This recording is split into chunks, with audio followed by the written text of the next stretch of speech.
रचेते महामानव डॉक्टर बाबासाहेब आंबेडकर यांचा महापरिनिर्वाण दिन त्यांना सर्वप्रथम विनम्र अभिवादन। मी आता जसं म्हटलं की भारताचे भाग्यविधाते म्हणता येईल, राष्ट्रपुरुष म्हणता येईल, भारताचं रत्न, भारतरत्न जे डॉक्टर बाबासाहेब आंबेडकर आहेत त्यांचा आज महापरिनिर्वाण दिन आहे। आणि या दिवशी त्यांच्या कार्याला उजाळा देणं, त्यांनी केलेलं कार्य, त्यांना खऱ्या अर्थाने भारताचे भाग्यविधाते का म्हणायचं, तर डॉक्टर बाबासाहेब आंबेडकरांनी जे संविधान रचलेलं होतं, तो संविधान म्हणजे या भारताच्या कायद्याचा पाया आहे। हा जो भारत देश आहे, जो ब्रिटिशांच्या गुलामगिरीमध्ये होता, 1947ला स्वतंत्र झाला आणि भारताचं संविधान डॉक्टर बाबासाहेब आंबेडकरांनी अभ्यासपूर्ण रीतीने रचलं आणि त्याच्यावर आजही भारताचा पाया भक्कमपणे उभा आहे। 4 घटकांचा जर विचार केला तर शेतकरी, स्त्री आणि समाजातील बहुजन यांचा विचार जर प्रामुख्याने केला तर डॉक्टर बाबासाहेब आंबेडकरांनी त्याच वेळेस शेतकऱ्यांच्या ज्या व्यथा वेदना आहेत त्यांचा विचार करून त्या काळी नदी जोड प्रकल्प हा हाती घ्यावा हे त्या काळामध्ये सांगितलेलं होतं। 1960 मध्ये जेव्हा भाकरानांगल धरण त्याचं उद्घाटन करायला भारताचे पंतप्रधान पंडित जवाहरलाल नेहरू आले होते, त्यावेळेस त्यांनी सांगितलं होतं की भारत हा डॉक्टर बाबासाहेब आंबेडकर यांचा नेहमी ऋणी राहील, कारण त्यांच्याच प्रेरणेतून भाकरानांगल सारखं धरण उभं राहिलं, नदीजोड सारखा प्रकल्प त्यांनी मांडलेला आहे, त्यामुळं 5 राज्यांचा पाण्याचा प्रश्न मिटलेला आहे। आता आज हा विचार करण्यासारखी गोष्ट म्हणजे आज भारतात, महाराष्ट्रामध्ये जो अवकाळ असेल किंवा भारतामध्ये काही भाग दुष्काळग्रस्त असतात आणि काही ठिकाणी अतिप्रचंड प्रमाणामध्ये पाणी असतं, तर हा विचार त्या काळामध्ये केलेला होता। म्हणजे आपण म्हणतो की महापुरुष हे एका काळापुरते विचार करत नाही, तर ते समाजाला प्रेरणा द्यायचं काम करत असतात आणि पुढील भविष्याची दूरदृष्टी त्यांच्याकडे असते।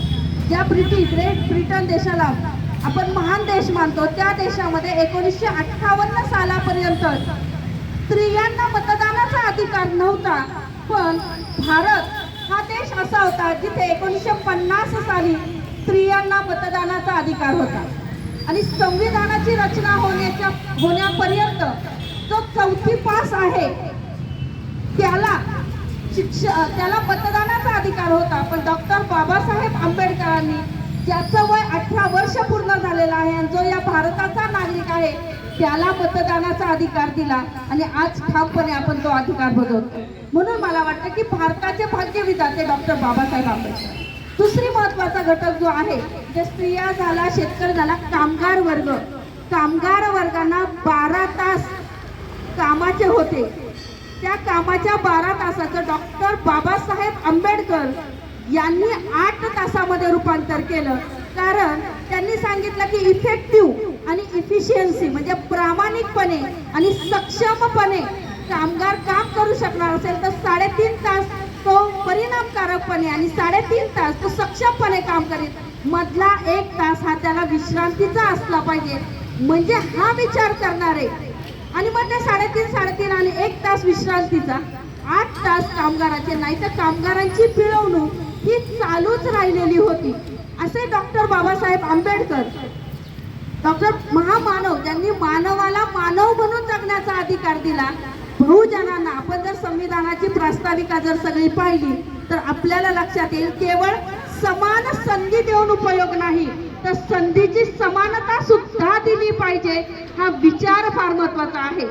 दुर्बळ आणि सबळ यांच्यामध्ये जर स्पर्धा लावली तर सबळच जिंकणार आहेत, पण दुर्बळांना एका विशिष्ट पातळीवर सबलांच्या बरोबर आणलं आणि मग त्यांच्यामध्ये जर स्पर्धा घडवून आणली तर खरा अर्थ आहे। म्हणून संधीची समानता ही फार महत्वाची आहे। सगळ्यांना समान संधी नाही, तर संधीची समानता सुद्धा उपलब्ध झाली पाहिजे, हा विचार डॉक्टर बाबासाहेब आंबेडकरांनी मांडला।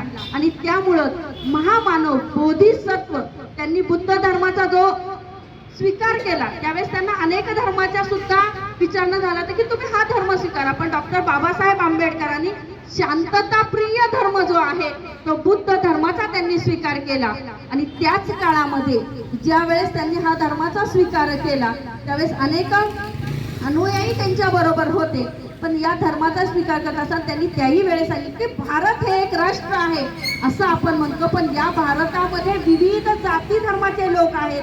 ज्यावेळेस ते सगळे एकत्ररित्या नांदतील त्यांना तेवढी संधी मिळेल, त्यांच्यामध्ये समानता, मानवता, स्वातंत्र्य, विचाराचं स्वातंत्र्य असेल, आर्थिक स्वातंत्र्य असेल, ते सर्व स्वातंत्र्य ज्यावेळेस प्राप्त होईल त्यावेळेस मी निर्माण केलेलं हे जे संविधान आहे, जे मी आजच्या संविधान सभेत आम्ही भारताचे नागरिक म्हणून सुपूर्द करत आहोत. संविधान किती चांगलं असलं तरी ते राबवणारे हात जे आहेत ते तेवढे सक्षम, कर्तव्यदक्ष आणि समाजाचा विचार करणारे असतील तर संविधानाला मरण नाही. आणि आजही भारताचा मजबूत पाया हा त्या संविधानावर, आणि हा संविधान आजही जगाला आदर्श आहे.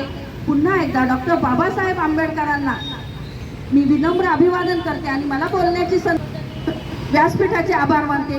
जय हिंद, जय महाराष्ट्र.